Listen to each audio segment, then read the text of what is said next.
ఒకవైపున సూపర్ 6లు లేవు, ఒకవైపున సూపర్ 7లు లేవు. ఇవేవి కూడా చేయకపోగా మరోవైపున అన్ని రకాలుగా కూడా రాష్ట్రం వైఫల్యం చెందింది. వైఫల్యం చెందిన ఈ పరిస్థితుల్లో ఎవరైనా కూడా వాళ్ళకు సంబంధించిన హక్కుల కొరకు, వాళ్ళకు జరగాల్సిన న్యాయం గురించి ఎవరైనా ప్రస్తావిస్తే చాలు సోషల్ మీడియాలో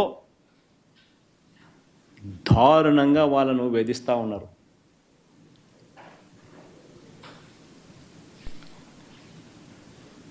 పోలీసులను వాడుకుంటా ఉన్నారు, అన్యాయంగా వాడుకుంటా ఉన్నారు. ఎమ్మెల్యేల చేత వాళ్ళ ప్రతి నియోజకవర్గంలో ఒక ప్రైవేట్ మాఫియా ముఠాను తయారు చేసి కొట్టిస్తున్నారు కూడా. పోలీసులు ఎలాగో కేసులు పెట్టరు, అది కూడా చేయండి అని. చట్టాన్ని దుర్వినియోగం చేస్తూ ఉన్నారు, చట్టాన్ని చేతిలోకి తీసుకుంటా ఉన్నారు, తప్పుడు కేసులు పెడతా ఉన్నారు, ఇల్లీగల్ డిటెన్షన్స్ చేస్తూ ఉన్నారు. తీవ్రమైన మానవ హక్కుల ఉల్లంఘనకు వీళ్ళంతా కూడా పాల్పడుతూ ఉన్నారు.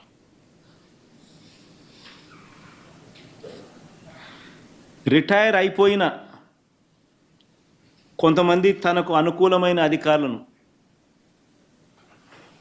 ఒక జట్టుగా తయారు చేశాడు.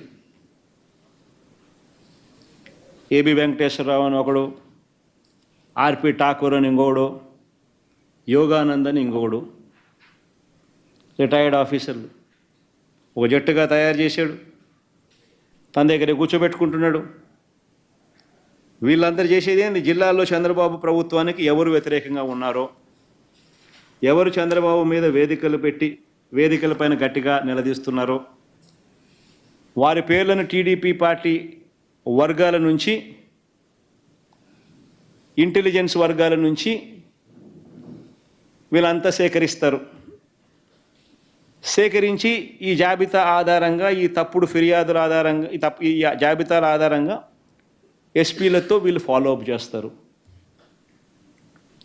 ఈ తప్పుడు ఫిర్యాదులు అందగానే కనీసం విచారణ కూడా లేకుండా ఆ ఫిర్యాదు చట్ట ప్రకారం నేరం కిందకు వస్తుందా లేదా అన్నది కూడా చూడకుండా వారిని అరెస్టు ఇల్లీగల్గా చేస్తూ ఉన్నారు. అరెస్టు చేసిన తర్వాత కూడా కోర్టుకు హాజరుపరుస్తూ ఉన్నారా అనంటే అది కూడా పరచడం లేదు. హీబియస్ కార్పస్ వేయాల్సిన పరిస్థితిలో ఈరోజు రాష్ట్రం ఉంది. తమ వద్దే పెట్టుకుంటున్నారు, కళ్ళకు గంతలు కడతా ఉన్నారు. వాళ్ళందరికీ కూడా రకరకాల పోలీస్ స్టేషన్లు తిప్పుతూ ఉన్నారు, 3rd డిగ్రీ ప్రయోగిస్తున్నారు. మళ్ళీ కింద ఈ పోలీసులు ఏం చేస్తూ ఉన్నారు అని అంటే, వీళ్ళు కొట్టిన తర్వాత దాన్ని వీడియో ఫిలిం తీసిన తర్వాత వీళ్ళు పైనున్న ఈ జట్లకు, పైనున్న వీళ్ళందరికీ పంపించడం. చేసినాము, కొట్టాము, చూడండి, తిలకించండి, ఆనందించండి అని సేడిజం ప్రదర్శించడం.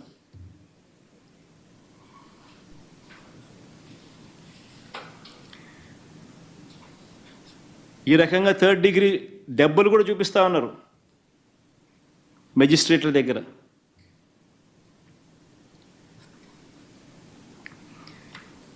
ఎఫ్ఐఆర్లు కూడా అప్లోడ్ చేయడంలా. ఎఫ్ఐఆర్లు అప్లోడ్ చేస్తే న్యాయ ప్రక్రియలో ఫాస్ట్గా, వేగంగా జరుగుతుందనే ఉద్దేశంతో ఎఫ్ఐఆర్ కూడా స్లో డౌన్ చేసి, న్యాయ ప్రక్రియ కూడా స్లో డౌన్ చేసే భాగంలో ఎఫ్ఐఆర్ అప్లోడింగ్లో కూడా జాప్యమే. ఎఫ్ఐఆర్ కోసం బాధితుల బంధువులు నేరుగా పోలీస్ స్టేషన్ల ముందు ధర్నాలు చేస్తూ ఉన్నారు చాలా చోట్ల.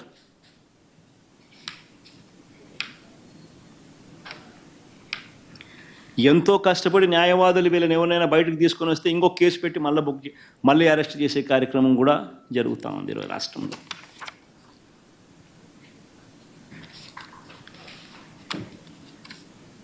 చంద్రబాబు నాయుడు గారు అరాచకాలు ఇంతటితో ఆగిపోవడంలా. ఎమ్మెల్యేలపైన, మాజీ మంత్రులపైన కూడా ఇదే, సినీ దర్శకులపైన కూడా ఇదే రకమైన పరిస్థితి మనమంతా చూసాం. మనం చెప్తా ఉన్నా రామచంద్రారెడ్డి అని, పెద్దిరెడ్డి రామచంద్రారెడ్డి, ఆయన తోటలో దగ్గరుండి ఎస్పీ ప్రోద్బలంతో దగ్గరుండి సిఐ అక్కడికి పోయి ఆయన తోటలో నాటు తుపాకులు పెట్టే కార్యక్రమం చేసి తోటలో పనిచేస్తూ ఉన్న ముసలాయమ దాదాపుగా 50-60 ఏళ్ళ వయసు 60 ఏళ్ళ వయసులో ఉన్నాయమ కొట్టి ఒప్పించే కార్యక్రమం కూడా ఆమెతో చేయించే ప్రయత్నం చేస్తే మెజిస్ట్రేట్ దగ్గర ఆమె దెబ్బలు చూపించి జరిగిన విషయం చెప్తే మెజిస్ట్రేట్ తిట్టి పంపించాడు సిఐని. 10 రోజులు వారం రోజుల కింద జరిగిన ఘటన ఇది. రాష్ట్రంలో ఈ మాదిరిగా పరిస్థితులు ఉన్నాయి. రామ్ గోపాల్ అంత చూసినాం.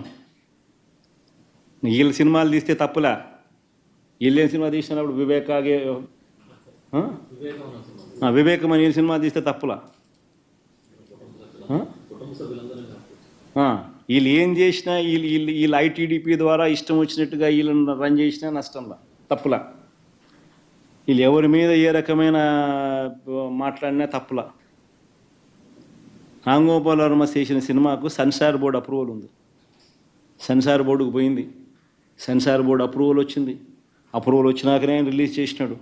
సో ఇంకా మళ్ళీ ఆయన సెన్సార్ బోర్డు అప్రూవల్ వచ్చిన తర్వాత నువ్వు రిలీజ్ చేసిన సినిమాకులో ఆయన సినిమా తీయడం తప్పు అన్నట్టుగా నువ్వు ఆయన మీద కేసులు పెడితే, ఆయన నువ్వు పిలిపించే కార్యక్రమం చేస్తూ ఉంటే, ఆయన నువ్వు అరెస్ట్ చేయాలని ప్రయత్నం చేస్తూ ఉంటే ఇల్లీగల్ డిటెన్షన్ కాదా ఇది?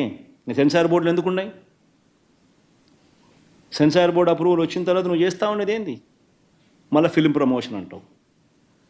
అంటే నీకు నచ్చిన వాళ్ళని మాత్రం ప్రమోట్ చేస్తే ఫిలిం ప్రమోషన్, మిగతా వాడు ఎవడైనా కానీ నీకు వ్యతిరేకంగా సినిమా తీసినా ఏమాత్రం వ్యతిరేకత ఉన్నా కేసులు పెట్టడం, అరెస్టులు చేయాలని ప్రయత్నం చేయడం, ఇది రాష్ట్రంలో జరుగుతూ ఉన్న పరిస్థితి. మా చంద్ర ఆయనే ఉన్నాడు. మా చంద్ర మీద కూడా ఎమ్మెల్యే చంద్ర మీద కూడా ఇల్లీగల్ కేసులు, సోషల్ మీడియా. నీ మీద కేసు ఏం చంద్ర? రాష్ట్రంలో ప్యాకాట జరుగుతూ ఉందని చెప్పి ఆయన నియోజకవర్గం ఉదాహరణగా చూపిస్తూ, ఆయన నియోజకవర్గంలో ఉన్న ప్యాకాట క్లబ్బులు ఇక్కడ జరుగుతూ ఉన్నాయని చెప్పి ఆయన పోస్టు పెట్టినందుకు ఆయన మీద కేసు.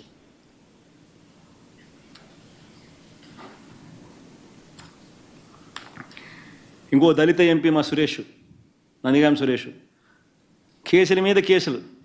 తెలుగుదేశం పార్టీ ఆఫీస్ మీద ఆయన దాడి చేసినాడు. ఆయన పాపం ఆయన దాడి చేయలే, పాపం ఆయన ఫోన్ కూడా పోలే, ఆయన ఊళ్ళో కూడా లేడప్పుడు.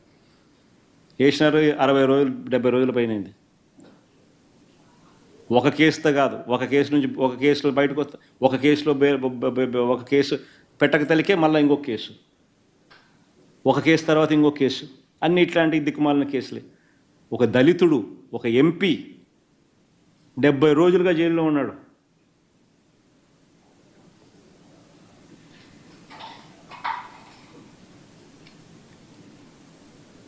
ఇంకొక దళిత ఎమ్మెల్యే చంద్ర, ఇంకో దళిత ఎమ్మెల్యే తనకు నియోజకవర్గంలో ప్యాకాట జరుగుతూ ఉంది, పలానా చోట జరుగుతూ ఉందని చెప్పినందుకు కేసు. ఇంకొక దళిత ఎమ్మెల్యే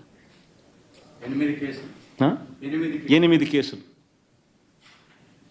ప్రశ్నించినందుకు 8 కేసులు.